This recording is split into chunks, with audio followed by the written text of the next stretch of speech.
Palakpakan nga po natin ang Panginoon. Tayo pong lahat ay tumayo para po sa paggalang sa salita po ng ating Panginoon. Basahin ko po ulit yung ating pong teksto sa James chapter 4 verse 8 sa New King James Version. Draw near to God and He will draw near to you. Cleanse your hands, you sinners, and purify your hearts, you double-minded. Pagpalain ng Panginoon ng kanyang masalita na ating pong nabasa. Maaari na po kayong umupo. Mula po sa talatang ito ay nais ko pong bigyan ng paksa ang mensahe ng Panginoon, Return to God. Pagbabalik sa Panginoon. There are times na sa buhay po natin ay parang nagiging spiritually drained po tayo.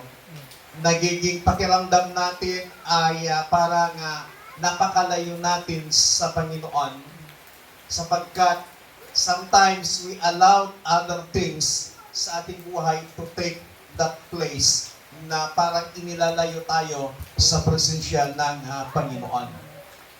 Pwede tayong maging aktibo sa loob ng church, but yung puso po natin is still na malayo sa Panginoon.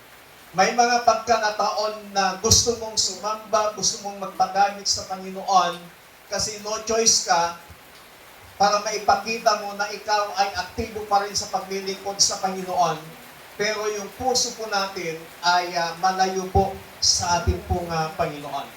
But this morning, tayo po ay pinapalalahanan ni Apostle James na tayo po ay magbalik loob sa ating Panginoon.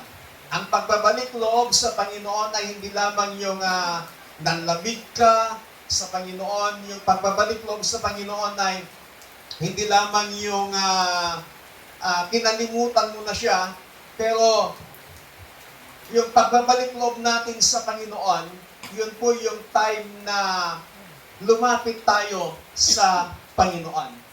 Ang tanong is, how can we return to God? Papaano tayo makabalik sa Panginoon? Si Apostle James ay nagbigay ng mga practical na hakbang para tayo po ay makapagbalik loob sa Panginoon. Sa verse 8a, ang sabi po niya, draw near to God. Unang hakbang para tayo po ay makapagbalik loob sa Panginoon, recognize when we have drifted. Kailangan marunong tayong kilalanin yung ating sarili na parang nanlamig tayo sa Panginoon, na parang dumistansya tayo sa Panginoon. Before we can turn to God, we must recognize that we have moved away. Bago tayo makabalik sa Panginoon, ay kinakailangan kilalanin natin kung ano tayo sa harapan ng ating Panginoon. Yung mga signs na tayo ay nanlalamig, mga signs na tayo po ay lumalayo sa presensya ng Panginoon, there are times that prayer becomes less important. Na hindi na natin pinapahalagahan yung panalangin sa ating mga buhay. Hindi na natin prioridad yung pakikipag-usap natin sa Panginoon. Mga palatandaan na tayo po ay napapalayo na minsan sa harapan ng Panginoon, God's word become neglected. Yung salita ng Panginoon ay parang hindi na mahalaga po sa atin. Na para bagang normal na lamang sa atin na makinig pero hindi natin isinasa puso. Pero si kapatid na Santiago, pinapalalahanan niya tayo na tayo po ay dapat magbalik loob sa Panginoon. And then, worship becomes routine. Yung pagsamba natin sa Panginoon, parang nagiging routine na lang. Nagiging, dahil ito yung ginagawa, ito na lang palagi. Makapagpaawit ka lang, makapatugtog ka lang, maka-worship ka lang sa Panginoon, okay na. Nagiging daily routine na yon, nakasanayan na lamang. Na hindi na natin pinapahalagahan yung presensya ng Panginoon, hindi na natin binibigyang halaga na maranasan, maramdaman natin yung presensya ng ating Panginoon. Mga palatandaan na tayo minsan ay napapalayo sa Diyos is we begin depending more on ourselves than our God. Yung nagsisimula na tayo na mas nagdidepende sa ating sarili kaysa sa Panginoon. At ang sabi ng Psalm 139 verses 23 to 24, pinapaalala sa atin na dapat tayo po ay humingi sa Panginoon to search our heart. Isa sa mga dapat ipanalangin natin sa Panginoon ay saliksikin ng Diyos yung ating mga puso. We cannot return to a place we refuse to admit we have left. Hindi tayo makakabalik sa isang lugar na kung saan ay tinatanggihan natin na iniwan natin doon. May iniwan tayo doon. Ibig kong sabihin, kung iniwan mo ang Panginoon sa panalangin, dati ikaw ay mapanalanginin, dati ikaw ay worshiper, dati ikaw ay mahilig magbasa ng kanyang mga salita, dati ikaw ay mainit sa paglilingkod sa Diyos, dumating yung time na parang wala ka na sa pananalangin, nanlamig ka na sa pagbabasa ng salita ng Panginoon, nanlamig ka na sa pag-worship sa Panginoon, nanlamig ka na sa mga bagay na ginagawa mo dati sa Panginoon, doon mo balikan ang Diyos at doon mo muling makakatagpo ang Panginoon. Amen. Amen. Kung iniwan natin ang Diyos sa pananalangin, kung iniwan natin ang Diyos doon sa pagbabasa ng kanyang salita, kung iniwan natin ang Panginoon doon sa pagsamba, doon natin siya babalikan. Kasi doon po natin muling makakatagpo ang Diyos. Pero hindi natin mababalikan ang Panginoon kung hindi natin kikilalanin na meron tayong iniwan. O hindi natin kikilalanin na nanlamig o lumayo tayo sa harapan ng Panginoon. Pangalawa po na dapat nating gawin, cleanse your hands, you sinners, and purify your hearts. Repent and turn back to God. Tayo po ay magsisi at magbalik loob sa Panginoon.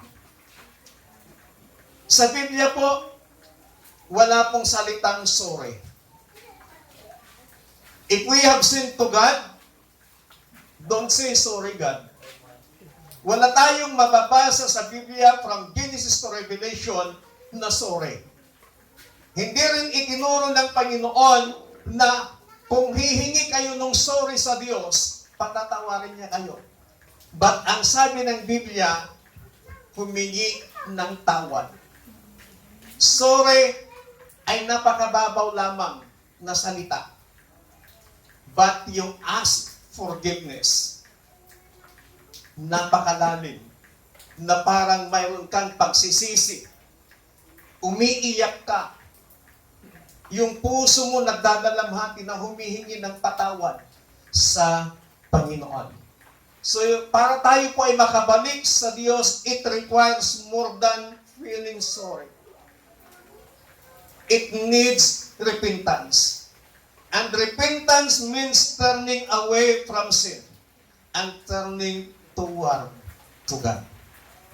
Kapag sinabi natin repentance, yung pagtalikod sa kasalanan at pagbabalik loob sa Panginoon. Kapag sinabi natin repentance, meron pong involves dito.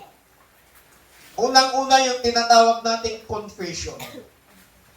Admitting our sin before God.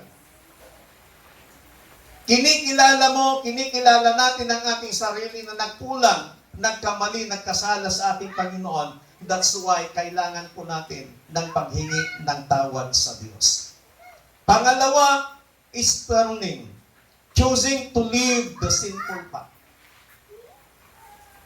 Yung inihingi mo ng tawad sa Panginoon, huwag mo nang babalikan. Kung halimbawa, ang hinihingi mo ng tawad sa Panginoon ay yung hindi mo pagbabasa ng kanyang mga salita, hiningi mo ng tawad yan sa Diyos, huwag mo na siyang babalikan. Kasi pag binalikan mo pa yan at inihingi mo ulit ng tawad, tapos binalikan mo ulit, that is habitual sin.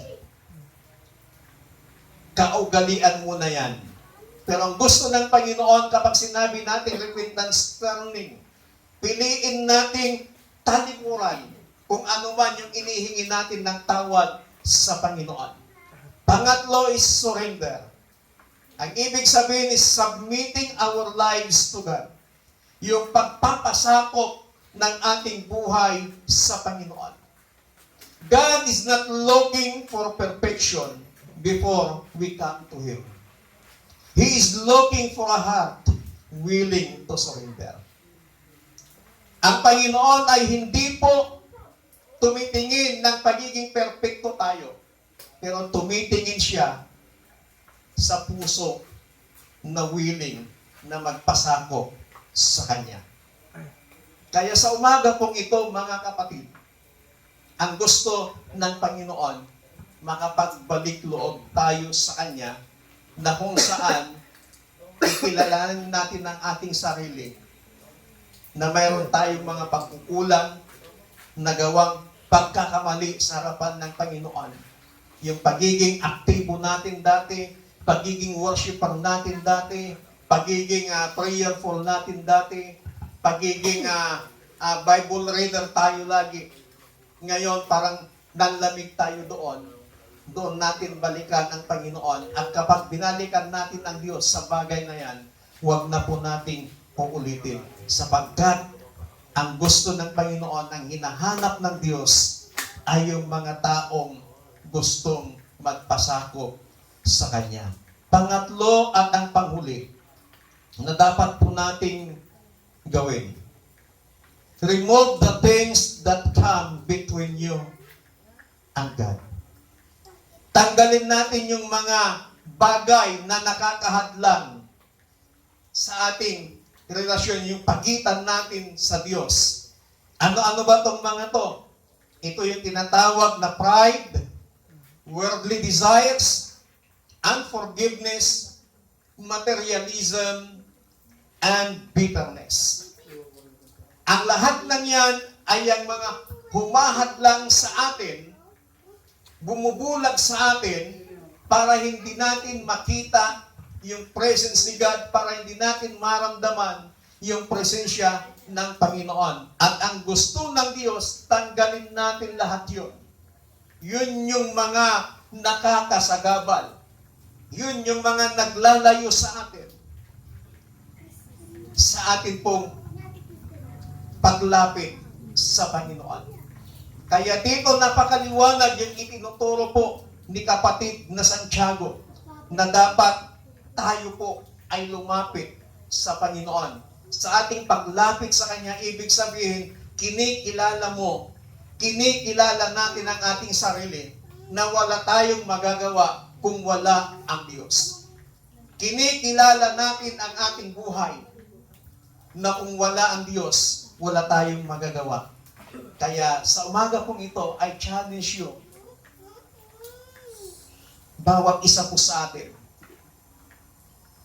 na balikan natin ang Panginoon. Kung nagiging aktibo tayo dati, doon natin balikan ang Panginoon. At doon muli mo siyang mararanasan. Muli mong mararanasan ng kanyang presensya at kapangyarihan. Tayo pong lahat ay tumayo.